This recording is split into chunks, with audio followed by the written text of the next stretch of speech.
सोचो अगर आज तुम मर जाते हो तो तुम्हारे मरने के सिर्फ 1 घंटे बाद लोग तुम्हारे नाम का खाना खाने लगते हैं, जैसे तुम कभी थे ही नहीं।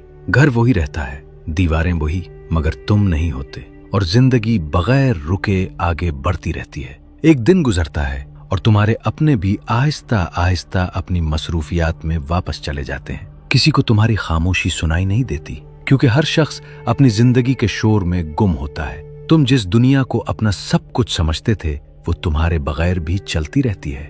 यही रुक कर सोचो, असल ताल्लुक किससे होना चाहिए था, लोगों से या अल्लाह से? वही अल्लाह जो तुम्हें हर लम्हा देख रहा था, जो तुम्हारी हर खामोश दुआ सुन रहा था, जो तुम्हें कभी नहीं भूलता, चाहे पूरी दुनिया तुम्हें भूल जाए। हम सारी जिंदगी लोगों को खुश करने में लगा देते हैं, मगर जिस रब ने हमें पैदा किया उससे ताल्लुक कमजोर रह जाता है। एक हफ्ता गुजरता है और तुम्हारी जगह पर कोई और आ बैठता है। तुम्हारी कुर्सी, तुम्हारी जगह सब बदल जाता है। तुम्हारी चीजें समेटी जाती हैं, कुछ बांट दी जाती हैं, कुछ खत्म हो जाती हैं, जैसे तुम कभी किसी के थे ही नहीं। 1 महीना गुजरता है और तुम्हारी कमी एक आदत बन जाती है। लोग तुम्हें याद तो करते हैं, मगर अब वो दर्द भी हल्का हो चुका होता है। दुनिया किसी के लिए नहीं रुकती, और फिर 1 साल तुम सिर्फ एक याद बन जाते हो, एक पुरानी कहानी जिसका जिक्र भी आहिस्ता आहिस्ता खत्म हो जाता है। और तुम पूरी जिंदगी ये सोचते रहे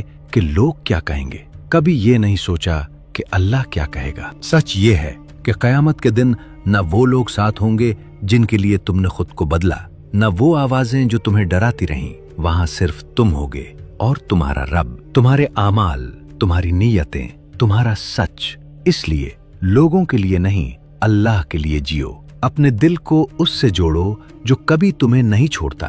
नमाज, दुआ, सच्चाई, यही असल सरमाया है, क्योंकि दुनिया तुम्हारे ना होने से कभी नहीं रुकती, मगर अगर तुम अल्लाह से दूर होकर जियोगे तो असल खसारा वही है।